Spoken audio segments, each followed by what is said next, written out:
Nagbabalik na naman ang inyong tagapaglingkod ng mga balita at pawang katotohanan lamang. Naging mainit nga na usapin sa mundo ng social media. Talaga naman na hindi nga nakatiis ang mga taong bayan dahil talagang suportado nga nila ang mga general na talagang mag-aalsa laban nga kay Kuting ng Norte. Ayon nga sa naging katagan ng mga men in uniform, mga general at mga EFP na handang-handangan nilang gawin ang lahat para lamang sa ikabubuti ng bansang Pilipinas. Ang layunin nila na kanilang sinumpaan na trabaho at tungkulin na paglilingkuran nila ang bansang Pilipinas. Ngayon nga raw ay hindi na tama ang ginagawa ni Kuting ng Norte sa bansa natin. Kaya naman talaga nagtipon-tipon ang mga men in uniform at sinuportahan pa ito ng taong bayan kung ano ang gagawin nila kay Kuting ng Norte na ito sa loob mismo ng palasyo. Kaya naman ngayon si Kuting ng Norte ay nanginginig sa takot at talagang ginagamit ang salapi para suhulan ang matataas na mga opisyales ng mag-aalsa ng mga general na mga ito. Ngunit ayon sa mga men in uniform na hindi nga nila ibebenta ang kanilang paninindigan ang mga prinsipyo para lamang sa salapi ni Kuting ng Norte dahil kawawa ang taong bayan. Ito ang kanilang binitiwan na salaysay. Kaya naman talagang mas lalong napabilib ang mamamayang bayan dahil sa kanilang iniwan na kataga. Para nga sa karagdagang impormasyon, panoorin nga natin ang buong video. At kung bago ka pa lamang sa akin channel, huwag kalimutan i-click ang subscribe button at notification bell para lagi kang updated sa ating mga bagong video. At para sa solid viewers natin dyan, maraming salamat sa walang sawang pagsuporta. Kaya sabi ko, lahat ng mga politiko na kumakampi sa mga Duterte, hanggang salita kayo, pagtanggol ng mga Duterte, nasa naman kayo? Yung mga magrarally na may mga inaasam na mga politiko, wala na si Kibuloy dyan eh. Wala kasi nakakulong eh. Pero kunyari pwede siya lumabas, lalabas yan eh. Maglitawan na ng baraha. At kayong mga Pilipino na sa tingin nyo, mali yung ginagawa nitong mga tarantado nato sa gobyerno, abay tumayo kayo. Yung one time, big time tayo. Ituwid natin yung bansa natin. At kayong mga vlogger na nagsasalita laban sa akin, may kalalagyan kayo at yung mga troll, kunan nyo na lang mga picture to mga to, kunan nyo ng screenshot nyo at ibigay nyo kay Commander Tom yung yung informasyon bigay nyo. Because babalikan ko na lang yan. Wala mga sisiw yan eh. Ang kinakailangan ko yung karapin tong mga to, tong si BBM. Yung may nag-aamon sa akin nga pala, bago ko makalimutan, may nag-aamon sa akin. Nagpapasikat, bopol to, hindi to sundalo eh. Kung ito naging opisyal, alam niya na ang isang opisyal hindi babastusin ang kapwa opisyal. Okay? Tignan niyo ako. Nakita niyo ba ako na si Trillanes? Si Trillanes. Sama ng loob niyo kay Trillanes.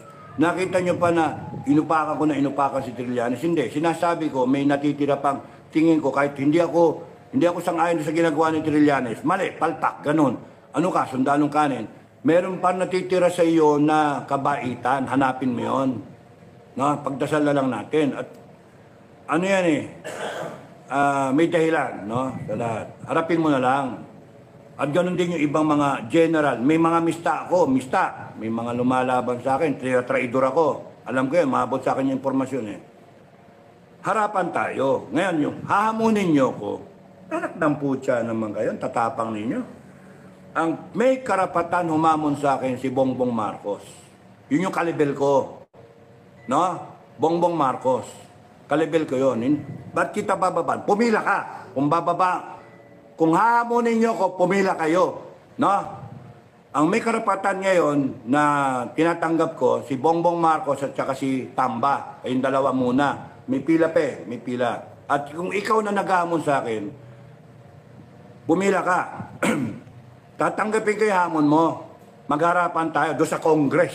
Sa Congress tayo, doon sa harapan ng Congress, doon tayo magsaksakan. Kung gusto mo, pamili ka, magbarilan, papartidahan kita. Ikaw may baril, ako wala. No? Gusto mo, hantuhan. Nakatali isang kamay ko. Yung iyo, hindi. May kutsilyo ka, ako wala. Yan, papartidahan kita. Kasi tanga ka eh. Tanga ka. Nakamaskara ka. Nakamaskara. Eh ako wala. Yan. Nakamaskara ka, ako wala. Nagsasalita ako, ikaw kinakailangan nakamaskara ka. Ilabas mo yung mukha mo. Ang problema sa'yo, nagamong ka, nagtatapang-tapangan ka, eh hindi na makita matapang ka eh. Duwag ka eh, nakatakip yung mukha mo. Labas mo yung mukha mo. Labas mo yung kagwapuhan mo. Ako nakalabas eh. Oh, maingit ka pa. Sabi mo, anong klaseng sundalo yan? Hindi gasgas. Eh, tanga ka pala eh. Hindi gasgas. 1995 ako umalis. Eh mula 95 hanggang ngayon, ano tingin mong ginagawa ko? Hindi ako nag-ano? Hindi ako nag-aalaga ng mukha. Gago ka pala eh. Sira ulo tong gagong to. Ang mali sa iyo, hahamon-hamon ka, no? Hahamon-hamon ka sundalong kanin. Ngayon, ang hindi mo iniisip kung pumalag ako, kung pinatulang kita. Pinapatulang kita, ha? I-announce ko kung kailan ako pwede, titignan ko yung schedule ko, i-announce ko sa isang vlog kung kailan ako pwede. Harapan tayo, pare. No, harapan tayo. Doon mo pakitang magaling ka. Doon mo pakitang matapang ka. Kasi ako, kahit duwag ako o matapang ako, pupunta ako doon. Pupunta ako doon. And I want all the vloggers to see yung mukha nito.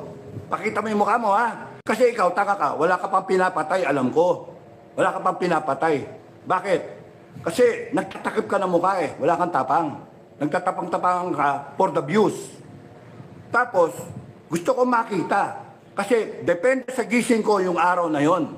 Ito yung sinasabi ko, ha? Kayo, Marcos, Tamba, ang may karapatan na humamon sa akin. Putang ina, magpapadala kayo ng isang vlogger na pipitsugin, tarantado. Kayo marap sa akin, ako hamunin nyo, kakasako. Anytime kakasako. Kayo humamon sa akin. Ngayon, ako, bababa ako doon sa specific date na yon, sa specific location. I want it in Congress. Make a hero out of me. Kasi I will decide, di ako lalaban. Patayin nyo ko doon, sa harap ng tao. Kasi kayo, hindi nyo naintindihan eh. Hindi kayo na talagang, hindi kayo veterano, hindi kayo nakakaintindi.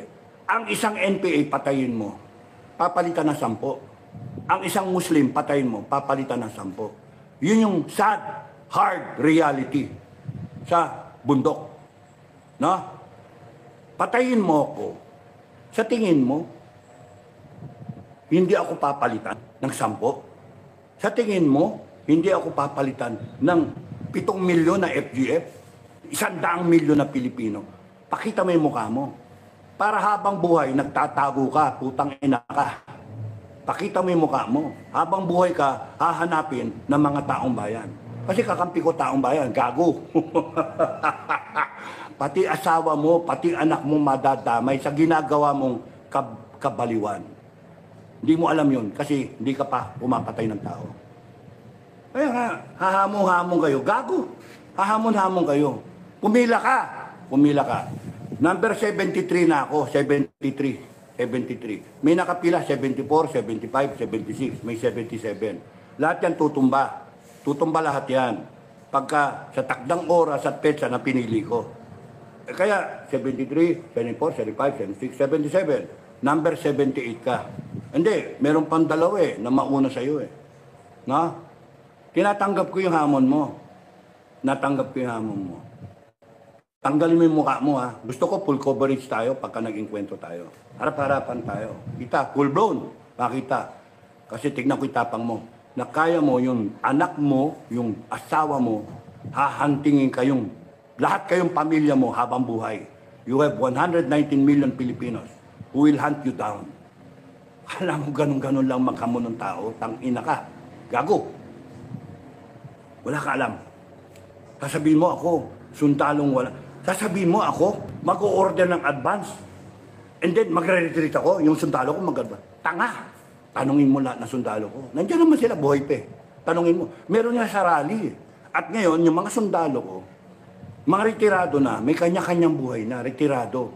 Tapos, pumipila na sila. Sir, sama ako sa iyo, sama ako sa iyo. Security kami, sir. Kasama kami sa iyo, sir. Security ni Inday Sara. And it's about leadership, gago. Leadership. Ha? Bakit yung sundalong retired, matanda na, yung iba dyan, nagrarayuma na, Master Sergeant, sasama pa sa akin para mag-secure kay Inday Sara? I might have done something in my past life when I was a lieutenant. Nakasama kong mga yan na bata pa. I must have done something na na-inspire sila. Na habang buhay, sasama sila sa akin. May nakita sila sa akin na katapangan. Kaya konting-konting katapangan. May nakita sila sa akin, konting-konting leadership. Kaya ikaw, gago ka, sundalong kanin, gago ka, tanggalin mo yung maskara mo, magpakilala ka.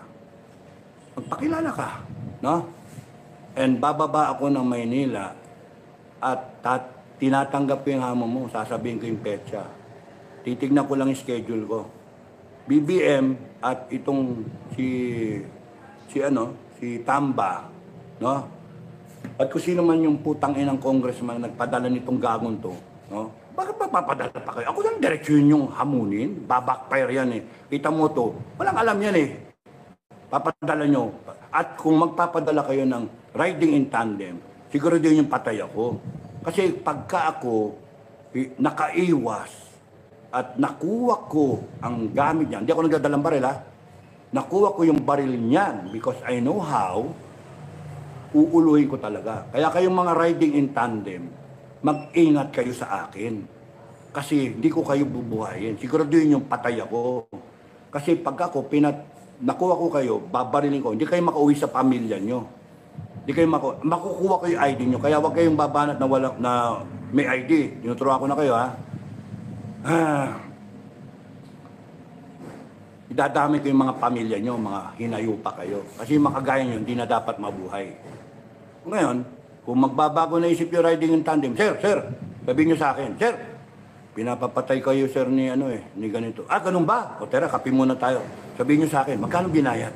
Magkano binabayad? Anong gusto nila? O sige, ganun. O sige, pekehin natin na barilin nyo ako. Kunyari, nakatakas, para hindi nila alam. Pero putang ina, malaman ko kung sino nag-utos. Yung mga riding in tandem, ganun gawin nyo sa akin, ha? Sir, pinapapatay ka, sir, eh. Pero, idol ka namin, sir. Sir, putya na, ang galing mo, sir, eh. Nagsalita ka, hanip ka, sir. Pilipino ka talaga, hindi ka dapat namin patayin. Pero, kailangan patayin ka namin, sir, eh. Ganun ba? Sige, kapit tayo. O, paano ang plano nyo? Ewan na nga namin, sir. Nagtatalo isip namin, eh. Hindi, ganito na lang. Pekehin natin. Kunyari, binaril nyo ako, ha? Pakigingan nyo, tamaan nyo ako dito. Tamaan nyo ako, bang. Tapos, kunyari, katakas ako. Ayun, ganun. Tapos babalik kayo ngayon. Nakatakas, bossing. Sige, singil pa kami. Panibagong bayad. Nakatakas eh. Sige, isa pa. Pero kitang-kita na binaril ako. Pero alam ko na kung sino ang magpapapatay sa akin. Utang ina nyo, yayariin ko kayo. Ayop kayo. Give me a reason. Just one reason. Give me a reason. BBM, Tamba, Congress. Give me a reason why I should declare a cultural revolution. Why I should declare a Filipino revolution. Give me a reason. Push me to the wall. Push me, please.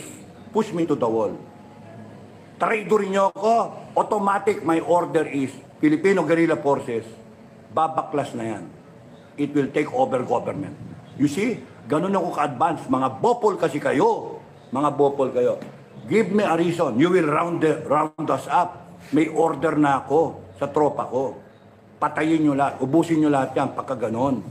Pagka pinatay kami, nako, ubusin nyo lahat. You take over. You protect the Filipino people. Give me a reason. Now, padala kayo, hamonin nyo ako? Sige.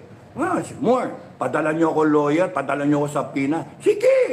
Give me a reason that I will declare a Filipino revolution. And my God, God help us. Because it will go down in history na ako matapang, kayo duwag. Go down in history na ako Pilipino, kayo wala. Pakakain ko lang kayo sa sa mga buhaya, sa mga patin. Huwag nyo kong binabangga na hindi nyo inaalam kung sino ko. Yung tututunan ninyo na mga nadidinig ninyo tungkol sa akin. Hanapan nyo na ako ng hanapan ng baho. Wala kayong makitang baho. Naliligo ko araw-araw, tangina nyo. hanapan niyo ako ng baho. Wala akong ninakaw na isang kusing sa gobyerno. Matagal na dapat ako yumaman, pero na isang kusing wala akong ninanakaw sa gobyerno. Matagal na may mga nag-o-offer sa akin na isang kusing hindi ko tinanggap. Kaya wala kayong makita sa akin eh. Halugugin niyo ko. Medalyado nga ako eh. Ang Filipino hero ko, veteran niya ako. Pinaglaban ko ang Pilipinas. Nagsasalita ako ngayon para sa Pilipinas. Kaya magkakatagisan ng paniwala ang Pilipino, sino mas mabango? Sabihin nyo na ako, sabihin nyo na kung ano-ano. Pero hindi ako nagdodroga. Hindi ako nagnanakaw, hindi ako nagpa-plunder. Sa tingin nyo, sa kanino maniniwala ang Pilipino? Sa inyo o sa akin? Push me to the wall. Siraan nyo pa ako na siraan kasi bumabango ako. Ang tanga. Tanga. And konbinsihin nyo ko, mga putang ina nyo, konbinsihin nyo ko. Sasama ko si Metran. Pag bumalik ako sa serbisyo, putang ina ninyong lahat, uubusin namin kayo. Mawawala yung korupsyon. No? Ay, nako. Galawin nyo si Inday Sara. Galawin yung mga Duterte, ako kalaban nyo. Inday Sara is the spare tire. She is speaking correctly. She is doing the right things. Huwag niyong sinisiraan yan. Bongbong Marcos, you do not push us to the wall. Because you will have your hands full. And in it, the ending will be either you are subjected to a hair follicle drug test na makikita ng buong mundo. Kaya kayo mga Pilipino na gustong lumusob sa Malacanang, tangina nyo, lumusob kayo, mamamatay kayo. Huwag nyo lusubin si Bongbong Marcos. Wag! No? Bayaan nyo, bayaan nyo yung AFP ang lumusob. Bayaan nyo sila. Ngayon, kung kakampi AFP sa kanila, bayaan nyo, ako dumiskarte. No? Ako dumiskarte. Kung mga gago talaga. Gago kayo.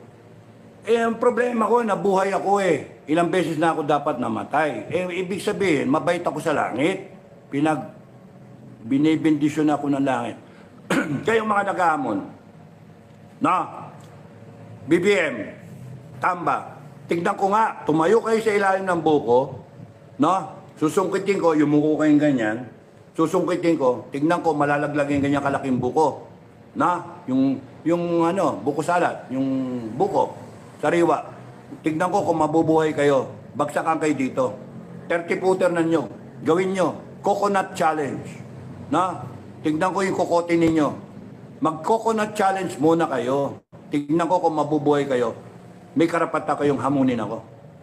Na, pasaksak kayo sa fencing dito. May maskara, tagos yung fencing, lumusot dito. Na, tapos, tignan ko kung matapang kayo, bunutin nyo, makita yung dugo, gumaganon. Makikita nyo lahat sa vlog ko yan eh.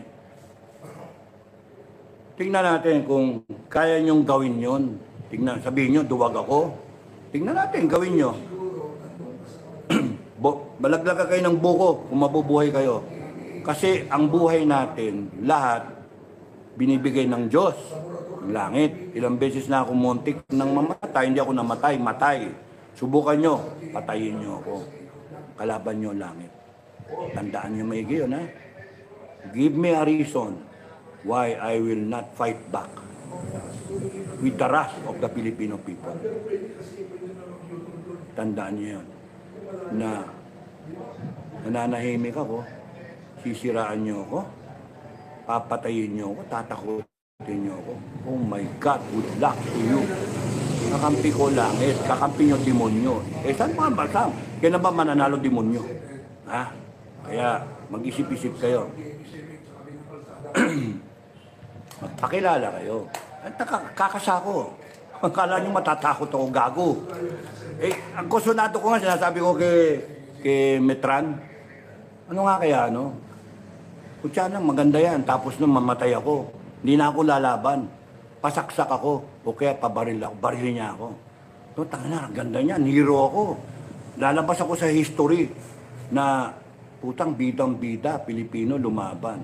And then, yari ka Marcos, yari ka Tamba. Doon sa Congress mangyari yan eh. Putang ina nyo, sunog kayo. tanggal kayo sa pwesto, presidente si BP Sara. Ay, nako. Sige, tanggap ko yung hamon nyo. Oh, sige ha. Papartidahan ko pa para mapatay nyo ako. Papartidahan ko. Because di kayo nag-isip, mga tanga. Mga tanga kayo talaga. Wala kayong utak. Wala kayong utak. Ay. So, nagsabi ko doon sa mga leader, hindi nyo na kayang isalvage itong situation. Militarily, I'm telling you already, you cannot salvage the situation. What you have to do, salvage the Filipino people who are there. Kayo, mga grupo-grupo nyo nandyan, kausapin nyo para hindi sila madala. Kausapin nyo, sabihin nyo kung ano nangyari. Hindi pwedeng enkwentrin nyo yung polisi, pagpilitan nyo, nandyan ang polis. Wala kayo sa lugar. Nandyan ang polis. Wala kayo sa katuwiran, papasukin nyo. No? Gusto nyo mag-change venue kayo. Pero sabi ko, kunyari, change venue tayo, doon tayo sa monument ng People Power, doon sa kanto ng Aguinaldo, tsaka White Plains, sabi nyo, di ba, meron doon, yung babae nakatayong ganyan. Gusto niya doon. Pero isipin nyo, yung tao, paano yung mga babae saan iihi? Bigyan nyo ng dignidad. Saan yung mga lalaki iihi? Magiging, it's going to be an environmental ek-ek na ang panghilahat doon. And then, yung tao, pipigain yung kalsada pagka dumagsa. Not this way, sabi ko, not this way. May problema kayo sa planning. Ngayon kayo magtatanong sa amin, magkano presyo ng portalet? Putang ina. Ba't kayo magtatanong ng presyo ng portalet? Dapat, nung pa niya inisip yun? Na, kunyari, mag-change venue. Hindi, kasi may plan B dapat. At sinasabi ko nga, kung ang venue ninyo ay yung shrine, hindi nyo binitawan. Walang umalis dyan. Yung leader, nagpapalitan kayo. May nagsasalita. Every hour, may nagsasalita. You keep the people interested. May program kayo. Yung matulog, pwedeng matulog, maganda, komportable. Hindi sa lupa natutulog, sa sahig na malamig. Di ba? Pagka umulan, may payong. Hindi yung umuulan, nagkubli na yung mga tao, meron doon sa ilalim ng puno. Maawa kayo sa taong bayan. Ngayon, kung ganyan kayo, you don't deserve the support of the Filipino people. Sorry kasi kami nagagalit pagka ginagamit ang taong bayan. Sorry, pero ganun kami.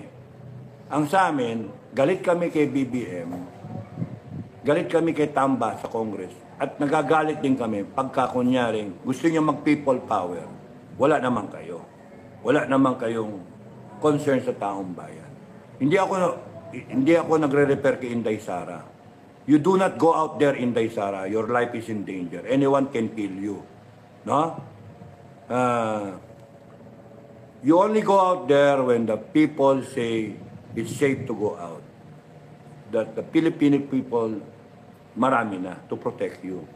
Pero at pagka yung armed forces ay nag-decide na kung kanino sila. Ito, mga bopol to kasi itong mga si BBM. Kaya nga, lastly, BBM, Tamba, at lahat kayo na pro-BBM, Tamba, lahat kayo, give me a reason. Isa lang naman siguro, pwede na, carry na. Give me a reason. Kating-katina ako talaga, mga kababayan, kating-katina ako. Nandun pa ako konting katinuan sa isip Give me a reason why I will be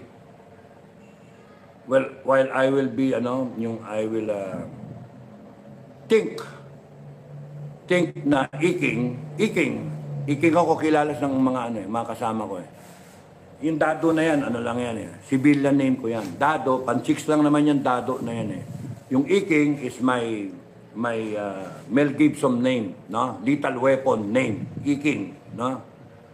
The moment I start thinking like an iking, then, mapanganib ako. So, give me a reason. Push me to the wall. Hamunin niyo ako. Magpadala kay riding in tandem. Patayin niyo ako. No? kasuhan niyo ako. Sige, type ko yun, kasuhan niyo ako. Para, putangin na niyo, that will convince me na talagang wala na kayong pag-asa. Isa ngayon, tumatayo ako, nagsasalita ako, lumalagay kami sa gitna, Filipino Guerrilla Forces, atat na iba kong commander, atat na, yung Mindanao, gusto nang kumalas eh. Gusto na ikalas yung Mindanao. Sabi ko, wag, pangit. Wag natin bigyan ng problema AFP. AFP, pasalamat kayo ha. AFP, PNP. Wag natin, kasi alam nyo, itong mga sundalo, itong mga ex-retired ko, hindi nyo na kayang galawin. 7 million eh. Eh kahit nga 1 million lang yan. AFP, PNP combined, 350,000. Kami, 1 million na lang kamo ang armado. Patay kayo. Eh, kasi nga yung armed forces, na problema eh. 50 taon hindi kaya yung 25,000 na NPA. Ngayon meron pang natitirang 1, 9, o 1, 8. 50 taon, halos mabangkarote armed forces. Eh 1 million, kunyari na armado, kaya nga matatapang yung FGF. Hinihintay lang nila yung hudyat ko. Kaya nga bigyan nyo ko ng rason, katiting lang. Patayin nyo ko, Metran takes over. Patayin si Metran, somebody else takes over. 20 na lineage. Pagka naubusan ang commander dyan, si Commander Kidlat, kawawa, siya mamumroblema. Si Commander Kidlat. Pagka walang yari. Ang haba ng lineage namin, wala, panay mga official pa yan. Pagka yung mga master sergeant ang nag-take over dyan, just like what I said in Makati.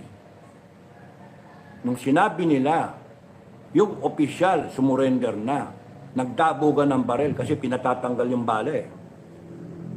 Sabi ng mga sergeant major, master sergeant, utangin lang yan. Kung yung mga official natin ayaw na, kami na lang, tayo na lang mga sarento ang magdadala nitong revolusyon. Utangin na, no? Problema yun. Eh,